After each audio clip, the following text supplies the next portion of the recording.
about time. What's going on? Rumor Report, Rumor Report. This is the Rumor Report. Talk to him. With Angela Yee on The Breakfast Club. So Eric Andre is saying that he was the victim of racial profiling during an interaction with police inside the Atlanta airport. He said he was singled out by two plainclothes police officers Wednesday at the airport. The cops stopped him on the jet bridge for a random drug search as he was trying to board his flight. He said on Twitter, Keisha Bottoms, he tweeted at the mayor, "If anyone is at Delta Terminal T3 in Atlanta, please get me the officers' names. Talking to my lawyer now. Need a good Atlanta lawyer." And then he said, "Keisha Bottoms, please help me. Two of your officers stopped me on the jet bridge at Terminal 3 in the Atlanta airport for a random drug search. Please, someone give me the name of a good Atlanta lawyer." So he goes on to say all of this on Twitter to the mayor. He said, at the moment, I was the only person of color online.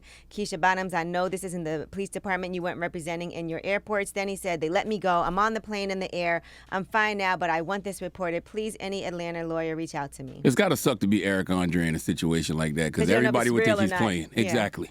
Everybody would just walk by. Was he flying from international? No, he was in Atlanta. He said that was he landing international? Was he leaving? L.A. Oh, L.A. He was going to L.A. He said that they asked if he was transporting meth. So, not sure what that was all about. But the Atlanta Police Department says that their officers were not involved in that interaction. They said multiple law enforcement agencies operate at the airport, and it appears that incident involved another agency. What if they were playing a joke on him?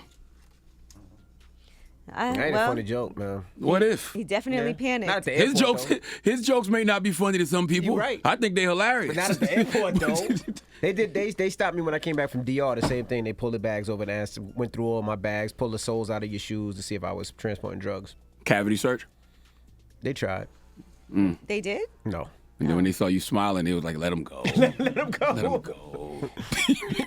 All right, now He's too happy about it. Michael B. Jordan is talking about why he went public with his relationship with Lori Harvey. Usually he's very private about who he's dating. They still together? Yeah. Okay. And in a new interview with People, he said that he decided to do that so that people could know. He said, I'm still private. I like black women. I want to protect that. But it just felt it was a moment just wanting to put it out there and move on. I am extremely happy. He said, I think when you get older, you feel more comfortable about the public nature of the business that we're in. So for me, it was a moment to take ownership of that and then get back to work. And they definitely have been openly lovey-dovey. All right, Cardi B is looking to lock down the rights to her own beauty line. It looks like she's filed some legal documents. She wants to do Barty Beauty, and she's trying to, I think it makes sense because she's always pretty glam. And she has great makeup, so she always looks great. And even her nails, like she needs her own nail polish line, all of that. So it looks like it's going to be her signature, which is it's going to be her real name signed on the products. I'm not mad at it. Get all the money, Barty. You heard what Master P said this morning. It's all about product, okay? And look at how much she did for Fashion Nova. When she dropped her signature collection, she did that early on and made a lot of money for Fashion Nova. So gotta have your own thing, too. All right, now let's talk about Sterling Brown. There was an incident where his teammates felt like he could have died. They reportedly feared for his life. Apparently, Houston Rockets guard Sterling Brown was outside of a Miami strip club, and the Houston Rockets did release a statement on Monday that he was the victim of an assault. He suffered facial lacerations but will make a full recovery. At that time, there were few other details of the incident, but now we have more, according to the report. Sterling Brown and some of his teammates made a trip to a strip club called the Booby Trap around midnight on Monday. Booby Trap. Mm-hmm. Yes, the Rockets were staying in a Coral Gables hotel. They basically stayed there to stay away from all of the nightlife in Miami. And upon exiting the club, Sterling Brown tried to get into the wrong van, according to the report. There was an exchange of words with the occupants of that van that escalated to violence.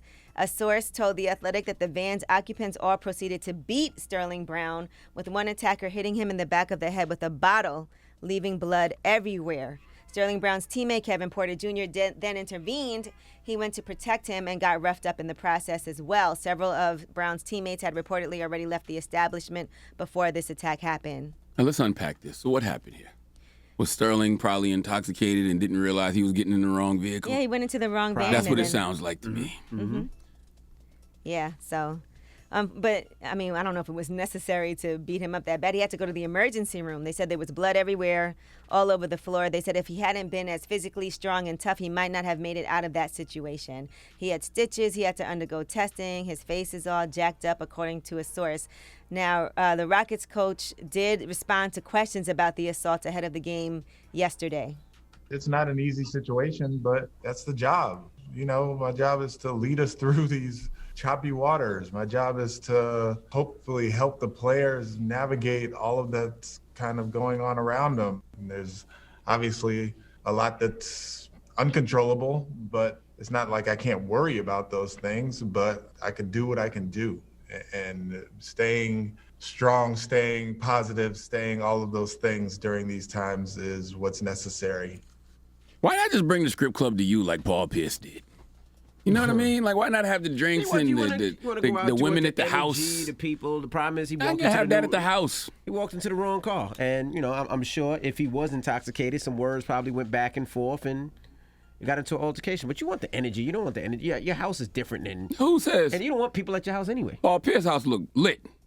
Wherever they was at. Well, I don't think they weren't at home. They had a game, so they were in Coral Gables. Well, why not do that? Bring it to you. That way you avoid a lot of trouble. You know what I'm saying? I think this bubble lifestyle that we lived in the past year, we need to implement that moving forward in certain situations, especially when you're a certain person. You got a lot to lose. All right, well, that is your rumor report. All right, shout to Revolt. We'll see you tomorrow. Everybody else, let's get to the mix. Let's go.